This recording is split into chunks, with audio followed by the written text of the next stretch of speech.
యేసుక్రీస్తు వారు ఈ లోకానికి ఎందుకు వచ్చాడంటే సర్వమానవాళి పాపము చేస్తూ పాపమను దాస్యం కిందకు వెళ్ళిపోతే ఆ పాపమను దాస్యం నుండి విడిపించడానికి, ఆ పాపపు బానిసత్వం నుండి విడిపించి స్వతంత్రాన్ని ఇవ్వడానికే యేసుక్రీస్తు వారు ఈ లోకానికి వచ్చాడు.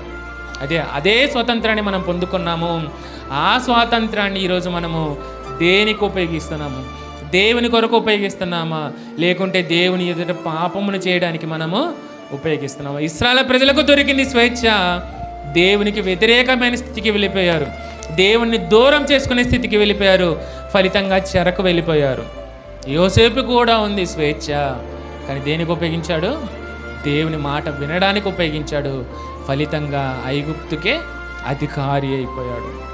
ఈరోజు దేవుడు మనకిచ్చిన స్వేచ్ఛను మనం కూడా పాపానికి ఉపయోగిస్తూ ఉంటే, దేవుడు మనకిచ్చిన స్వేచ్ఛను దేవునికి వ్యతిరేకమైన స్థితిలో గడపడానికి ఉపయోగిస్తూ ఉంటే, దేవుడు మనకిచ్చిన స్వేచ్ఛను దేవునికి వ్యతిరేకమైన కార్యములు చేయడానికి మనం కూడా వినియోగిస్తూ ఉంటే, దేవుని నుండి మనకు కూడా ఉగ్రత అనేది ఖచ్చితంగా వస్తుంది.